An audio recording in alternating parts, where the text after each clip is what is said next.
So just because we sinned once, like how Judas sinned once, and God, Jesus was patient with him. You understand? Just because we sin once, and God is patient with us, we should not take it for granted. Sometimes we have a tendency, okay, that's okay. Devil can put that thought into our minds, saying that that's okay. It's not a big thing. Devil can put that thought into our minds. We should not get deceived by those kind of attitudes just because God is patient with us. 2 Samuel chapter 11, David was lazy. He did not go to war the way he was called to go to war, as all the other kings were going. Just because God did not correct him, that does not mean what he was doing is right. You and I are called to do that self-examination every day. Are we right in the sight of God? We need to do that self-examination every day. Are we right in the sight of God? Man does not live by bread alone. We don't live just by the body. That's what it means. We have a soul, we have a spirit. We need to be accountable for what the things that we do in our lives.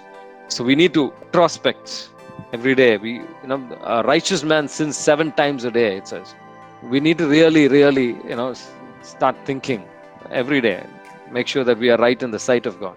So don't take the patience of God for granted. Let's not do that. Jesus was patient with Judas.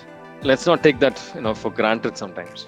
If you go to Proverbs chapter 15 verse 3, can someone read that? The eyes of the Lord are in every place, keeping watch on evil and the good. Eyes of the Lord are on every place, keeping watch on the evil and the good. The Lord says to Abraham, walk before me and be blameless. The path that God has in front of him is a narrow path. It's thorny. It's going to be difficult. And we'll also have cross on our shoulders as well and walk in that path. We'll feel like deviating from it many times. We'll feel like not following that path. We should not act based on our feelings. We should act based on what our faith in God and the promises that God has in store for us. Sometimes that journey is tiring. That journey is difficult. But it is a promising journey. He is faithful. That is the important aspect. He is watching every moment of our lives. He is watching. It is worse than a CCTV camera. The CCTV cameras may go off, but that's not going to change how God approaches us. Deuteronomy chapter 30 verse 15, it says, see, I have set before you life and good, death and evil. If you obey the commandments of the Lord your God, which I commanded you, if it's this life and death, good and evil, it's right before us. We can choose. We have that choice to choose. We are called to choose. Just because God is patient with us, as it says in 2 Peter 3:9, let's not take it for granted.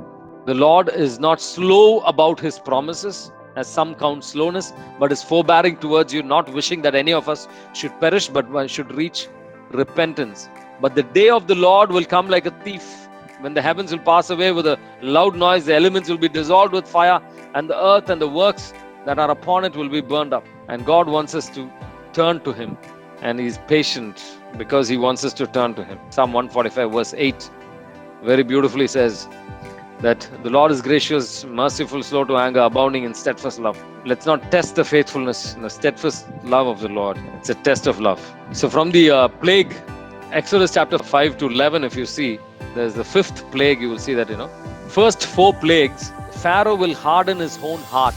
But from the 5th plague onwards, God will harden the heart of Pharaoh.